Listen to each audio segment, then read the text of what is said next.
Hey, what's up, everybody? My name is Kenny Simpson with the Simpson team. I'm a loan officer here located in beautiful San Diego, California. A little bit about me before we jump into it. So today you're watching this video because you are either interested to buy a home, learn about the home buying process. Maybe you or just came across this, piqued your interest. Maybe you're going to buy in a year, 2 years, 6 months, 3 months, 1 month. It really doesn't matter. You came across this and you're watching this video because you're interested and want to learn more. So welcome. Thanks for your time. I really want to make this video as quick as possible. You're probably like me. I have a very short attention span. So I want things quick. I want to get to the point. And I want it to be impactful and educational. So I understand that. And I also understand that I need to get you guys some great nuggets here to help you, whether you go buy a home and use me or use somebody else. This will be a good start and walk you through a little bit of the process. And this is just kind of a high level. I will be shooting many more videos like this to dive into more of the specific products, whether it's conventional, FHA, VA, things like that. Why would you use that loan? Why would you go with that particular product and what that product is all about? So once again, my name is Kenny Simpson. I am a broker by choice, a mortgage broker. I've been in the business about 18 years, which is crazy. Done over about $1 billion in production. And like I said, I'm looking forward to going through this and helping you guys any way I can. If you ever need to get a hold of me, here's my contact information. If you watch this video and you want to have a chat or have specific questions, feel free to reach out. You can call me, you can text me at the number, you can email me. You can find me on Instagram, all that stuff too, and DM me. But anyways, let's jump right into it and get going. So basically, why am I talking about millennials? Because millennials, basically, if you are a millennial, you are most likely the biggest home buyer over the next 5, 6, 7, 10 years, right? Millennials, I'm not sure exactly when you're born, whatever, but it's 1980 to some area there. But most people that are looking to buy are probably 25 to 40, let's say, that's going to watch this. If you're older, don't worry about it, because millennial or not, this is still going to be impactful for you, and it's something that you still could be dealing with some of the stuff in this slide.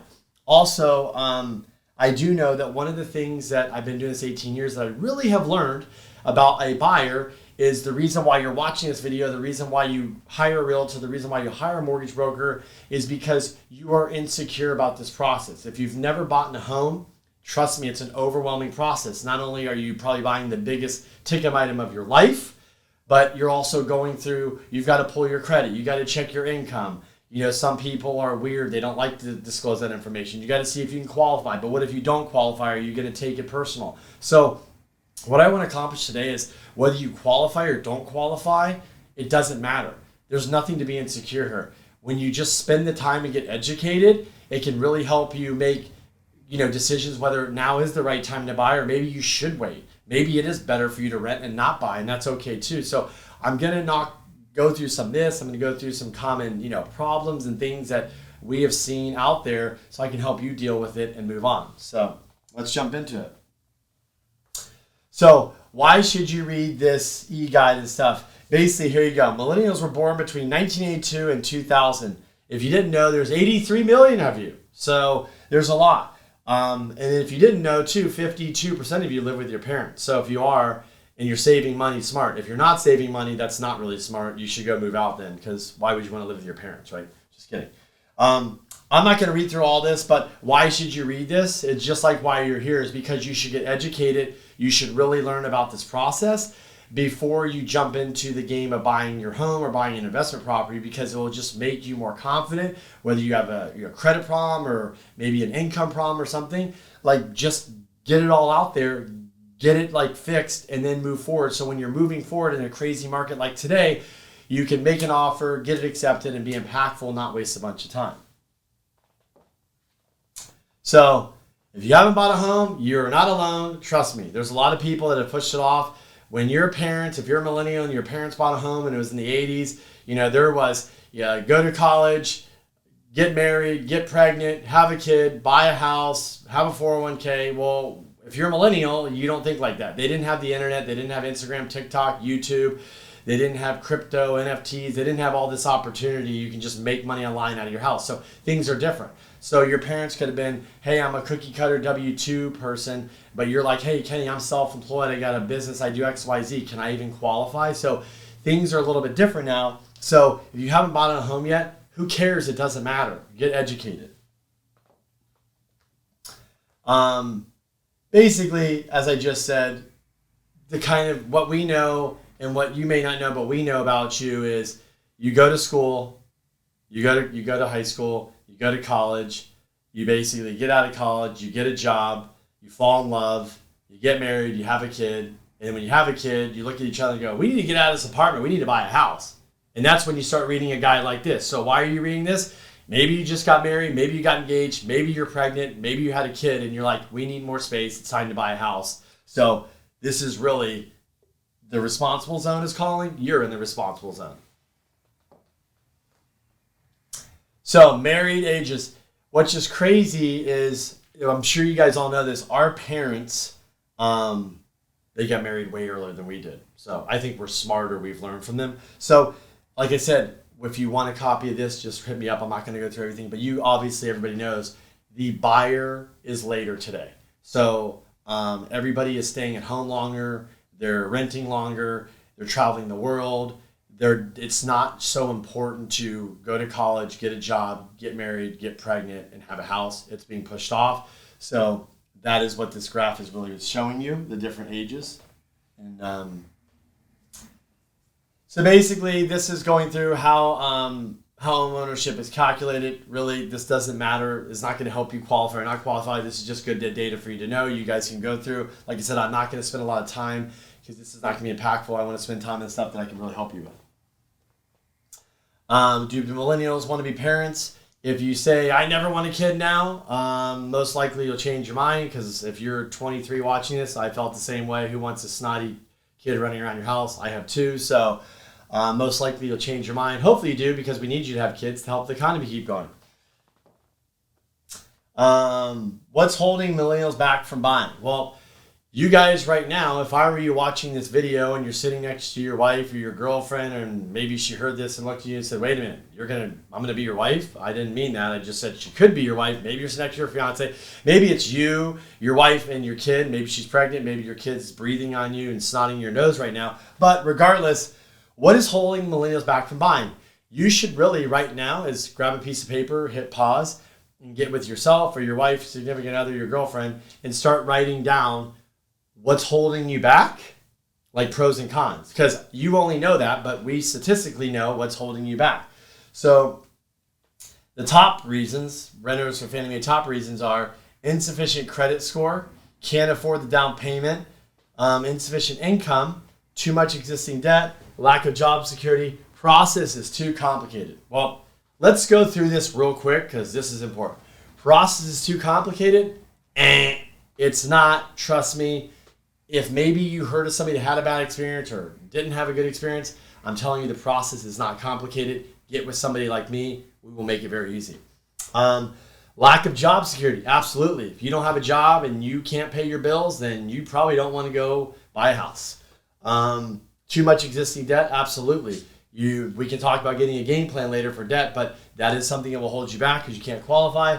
Insufficient income for monthly payments, that could be another one, but there's ways around that. Can't afford down payment, closing costs, there's ways around that. And insufficient credit score history. Well, guess what, folks? There's called companies like Credit Repair, and I've got great recommendations. So if you have bad credit, don't be insecure, don't stress about it. We just need to tackle it. How do you tackle it? You just deal with it. You pull the Band-Aid off, you pull the score, we look at it and start making things. Either we pay them off, we start calling creditors, or we send you to a really reputable credit repair company. And you don't, in the 30 days, 60 days, 90 days, you'd be surprised what they can get off and put you into a position. Student loans are preventing millennials from buying. Absolutely. So as I shoot this video, we are still in the middle of a pandemic. And I don't know if you ever heard of this thing called COVID, but if you're watching this video, you might have. And if you're watching this video 10 years from now, it might be in the history books. But regardless, why I'm saying that is a lot of student loans, they don't have to make the payments right now. So meaning that the payment has been deferred. So people have been able to buy a house because the payment's deferred. So student debt can absolutely hinder your ability to buy a home. But like I said, there's always ways around this, and how you deal with it is you pre-qual with somebody, and we have to see all your paperwork and everything, and we come back and there's options and solutions. The other thing is you could refinance your debt. You can call back the servicing company, see if they can, give you a modification to lower the payments and say, I'm not making this much. I can't afford $1,000 payment when I'm only making $60,000 a year. We need to bring it down. There's a lot of solutions to what you can do. We already went over this. Basically, why you cannot, student loans have delayed ability of taking. So 85 cannot save for a down payment because of student debt. 74% don't feel financially secure enough because of the existing student debt. 52% can't qualify for mortgage due to debt to income ratios. 47% can't afford the preferred house or neighborhood. 18% don't have a financial know-how to confidently navigate the housing market. And as I said, confidence, that's what we're here to give you today. All these things, guys, I do loans every day, all day for people that have student loan debt, whether they're 25 or they're 35 or 40. There's ways around it. We can get more into that later. Okay.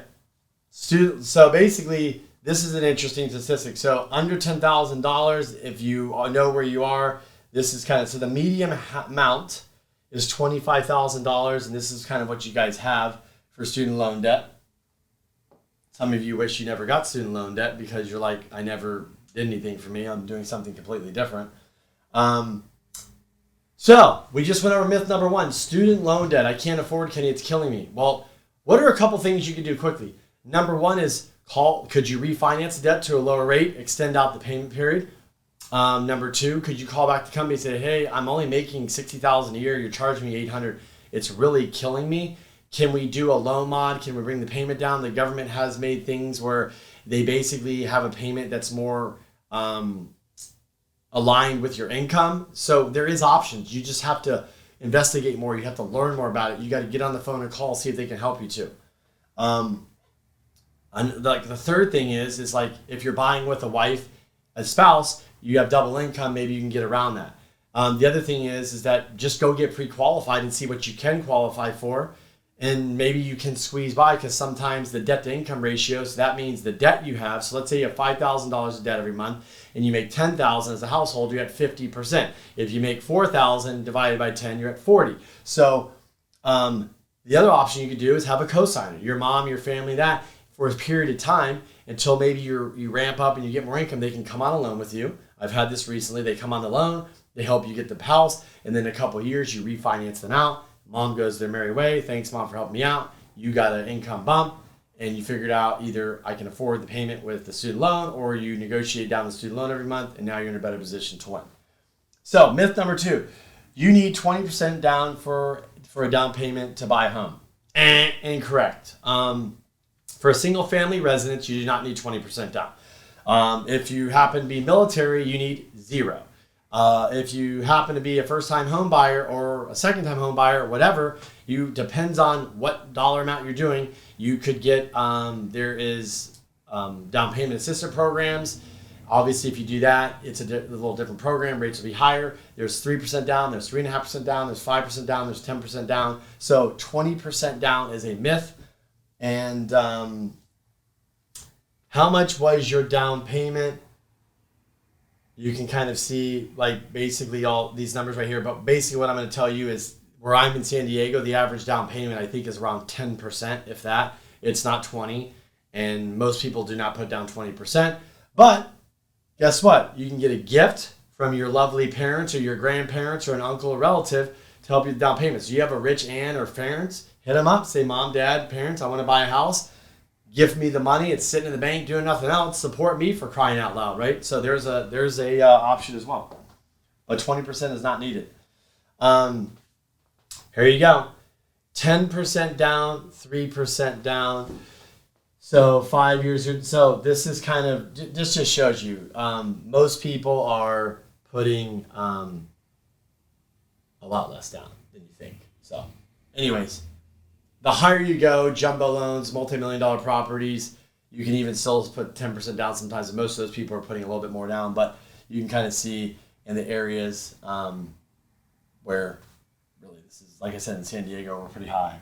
61% of purchased in 2017 put 10% down or less. See, I just guessed and I was right. That's literally what it is. 61% of you, 10% or less. If you put more, I guarantee you the people that put more, a big portion of you guys got a gift. Most of my millennials putting 23%, they got a gift from the family or relatives or inherited money. You need perfect credit to buy a home. That is not true. You can actually buy a home with a really low credit score. Let me tell you why you want a better credit score. Be just like a credit card, just like a car loan, just like maybe even a student loan or anything. The better the credit, the better the rate. If you put 10% down or less, you're going to have mortgage insurance. If you have great credit, that mortgage insurance premium is going to be less and you're going to pay less. Just like if you're a good driver, you notice your insurance is cheaper and your friend that's totaled 3 cars, his insurance is 3 times as much. Same thing. If you go to get life insurance and you're unhealthy and you smoke cigarettes and you drink beer every day and you never work out and somebody else does the complete opposite, they're going to get a cheaper rate, a better rate. So it goes anything. So if you don't have good credit, it's okay. We can repair it. We can just deal with it. If something can't be repaired, you can buy a house. If the rate's a little higher, if the rates are better, you can always just refinance later. It's an option. It's not the end of the world. So 52% of right here, this is the range right here. Look at the credit scores. So kudos 750 to 799, really good credit, 800 plus. But this is where most of us live, 52.7% between 600 and 749 credit. So honestly, this is pretty good overall, I have to say, compared to last cycle. The financial benefits of owning a home, let's just go through. Mortgage can be fixed while rents go up. So we sometimes in the market, rates are up, house is down, rates are up, house is up, rents are up. We are going through, as I shoot this video, we are going through inflation, which some of us have never felt this much because we haven't been around. You never knew what inflation was, but you're living it, whether you go to the gas pump or you go get food or whatever it is, everything's expensive now. So mortgage payments can be fixed. Rents continue to go up in this country. There's just not enough housing, and there's 90 million millennials, and you're going to have more kids, and it's just the demographics keep going. So mortgage payments can be fixed. Rents can go up. Rents will continue to go up, but if you got a fixed rate on a mortgage, you never refinance it. The only thing that could go up on that is obviously if you fix the property up, that's capital. Your insurance should go up over time. If you lived in a place like Florida and a hurricane comes through, your insurance will definitely go up. And taxes over time, depend where you are. Some places are more aggressive with taxes, but slowly, your taxes go up slowly over time. But that mortgage payment is fixed. Rents would never be fixed. Equity in your home can be a finance resource later. Yep. So right now, a lot of people bought a home in 2019. The market went crazy. They're sitting on California, 100,000, 200,000, 500,000 in equity. They'll pull the cash out, get a good loan on it. They'll go buy another investment property. They'll pay off, student loan debt, pay off a car debt. They'll pay off debt, put the money in the bank, start a business, whatever. This can be an asset for you later. You can build wealth without paying capital gains. Absolutely. You can do that by cash out refinances. You do not pay capital gains on cash out refinances. You only pay capital gains when you actually sell a property.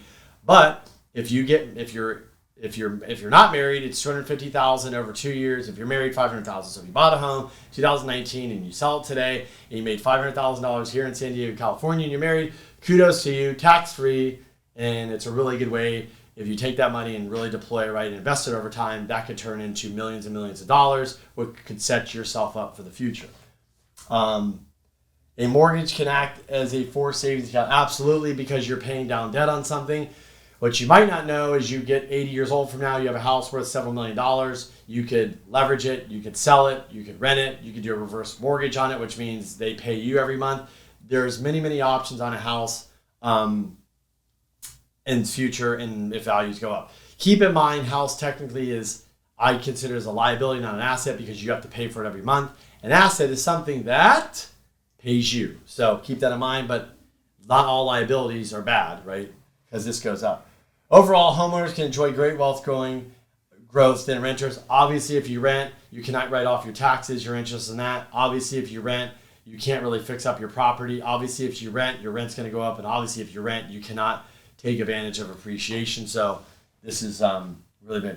Here's your, look at your rent since 1988. Yep, 2018. Just so you know, that chart is still going this way. So even when you hit flat spells, you can see where we're going. It's population growth.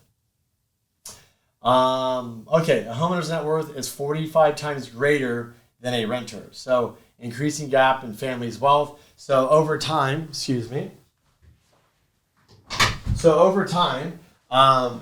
gap in family wealth. So this is, I'll let you guys read this, but this is statistics. Obviously, if you bought a house and didn't buy a house, and you look back 20, 30 years, that would have been even though it was liability you paid for it, that would have grown in obviously in equity. You would have paid down the debt. Maybe you owe zero. That then could become an asset for you. You can use it or something. So it's good to read through this stuff.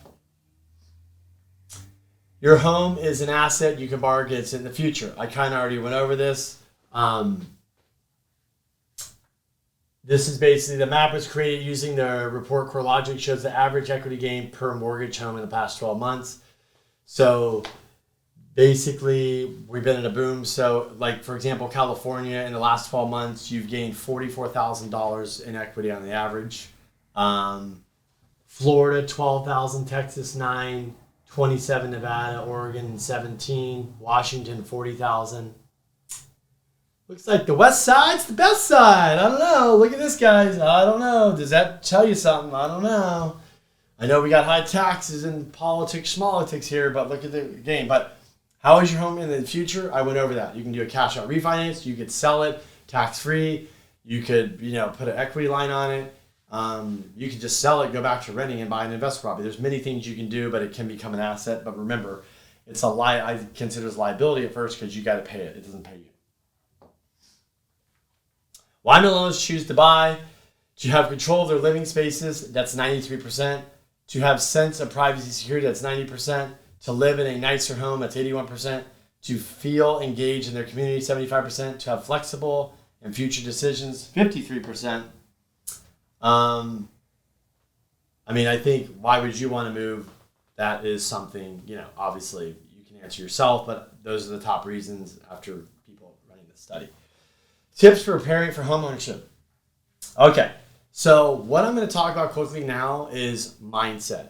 Whether you're buying a home, whether you're starting a business, whether you're getting in shape, whether you're having kids, whether you're buying an investment property, whatever you're doing, it all starts with a thought between your two ears. And usually it's something that you talk about or you write down a goal, say, I want to buy a house. So if you want to buy a house, we need to back into that. So let's say you're here in San Diego, California, and you just got married, you and your wife have $50,000 in the bank, you're making $150,000 combined, and you want to buy a house. What is the mindset you need to get into? And you're renting. Well, first of all, you got to know when you buy the house, you're going to have to move into the house. There's moving expenses. Then you might have to fix the house up, and then you're in charge of the house. If something breaks on you, got to have the money and all that. So you not only do you need to have the money to put down, you need to have the money for closing costs, you need to have the money to furnish it, to maybe fix things. So you have to have money.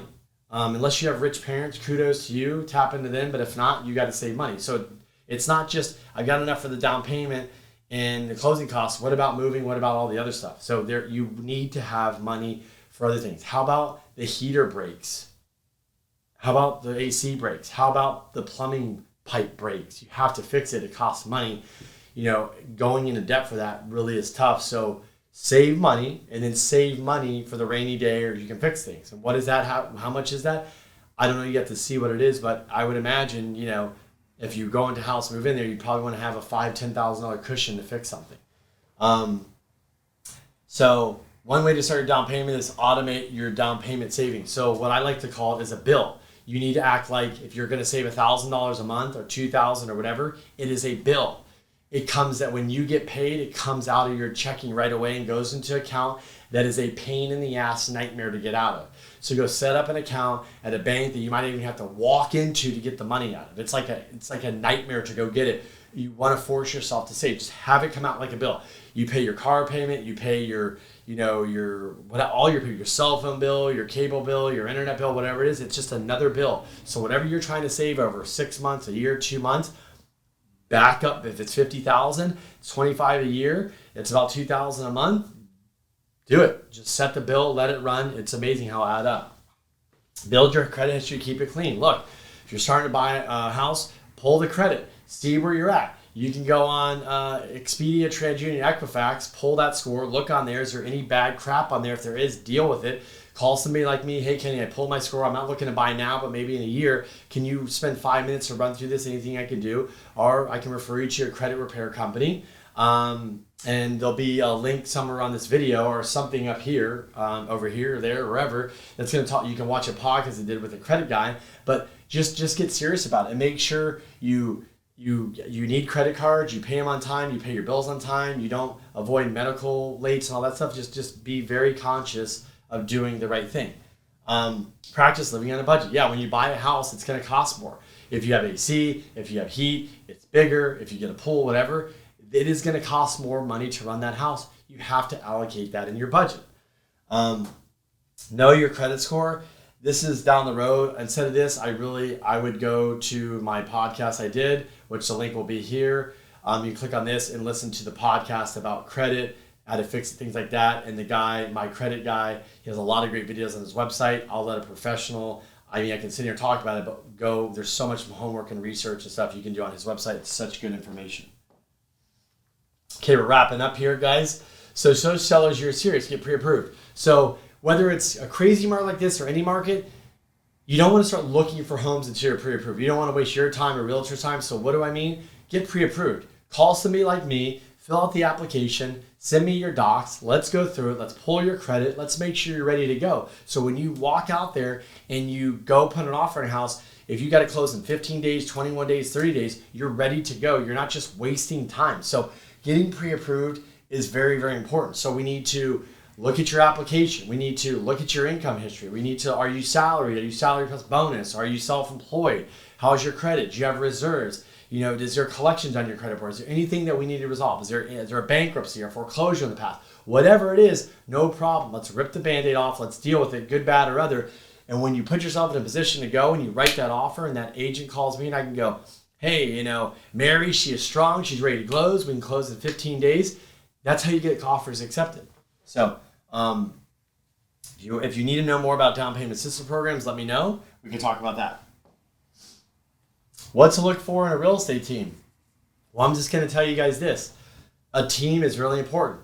You want to make sure you have a good loan officer. You want to make sure you have a good agent. You have a good insurance person.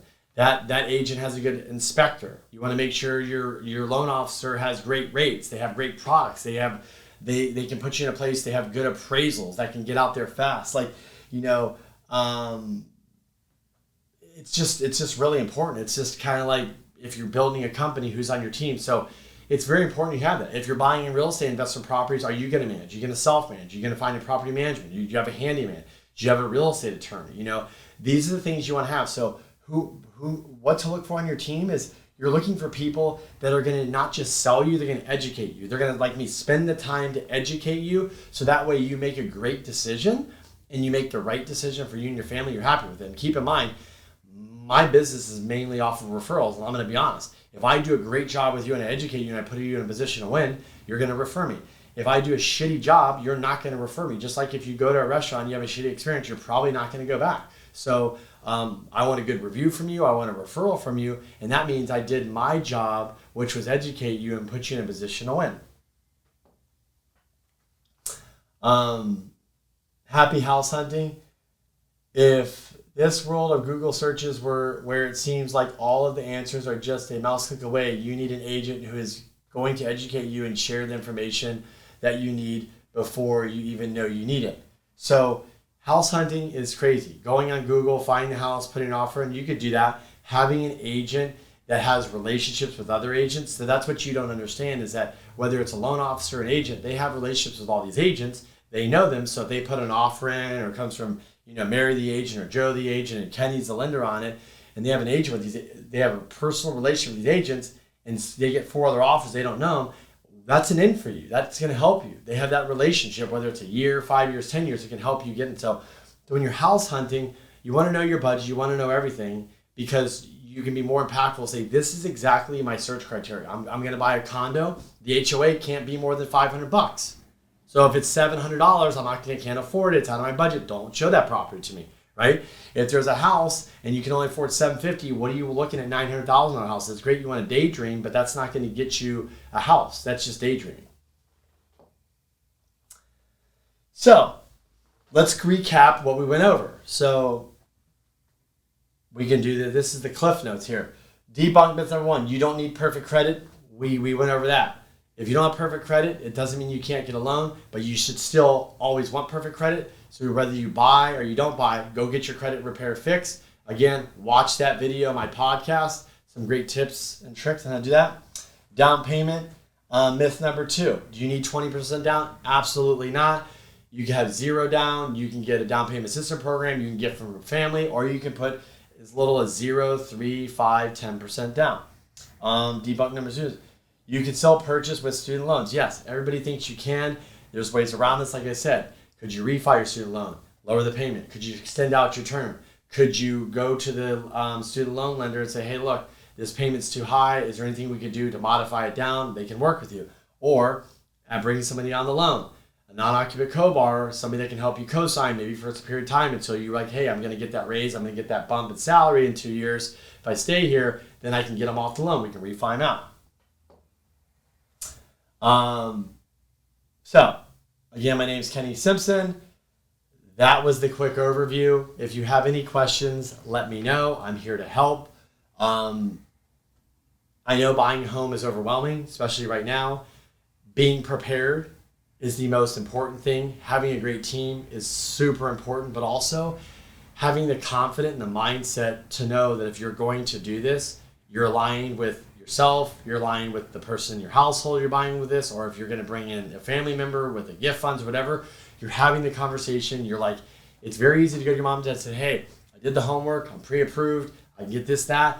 Can I borrow can I get gifted 10 grand, 15 grand, 20 grand, 30 grand, 50 grand, 100 grand, and this, instead of going, hey, I feel like I want to buy a house, I need 100 grand, go with them with a plan. Tell them this is the house you're looking at. Here's my pre-approval letter. This is the rate. This is the payment. This is how much I'm making. I can do this. Oh, I can rent my rooms out and do this. Go to your parents with a plan to get the gift. Go to them why they're going to co-sign. Be serious about this. This isn't a joke. Don't just go to your parents and ask for money. You don't have a game plan. So get your mindset straight. Get your money in order. Get your plan together. And let's execute on this and let's make it happen. So if you have any questions, reach out to me anytime. My name is Kenny Simpson with the Simpson team. I appreciate your time. There'll be more videos like this in the future that are going to deep dive into FHA loans, conventional loans, buying investment properties, if you're self-employed, just things like that. So I appreciate your attendance and your attention, and share this video with anybody else you think would be helpful. Let me know if I can help anybody in your family or you guys. Have a great day.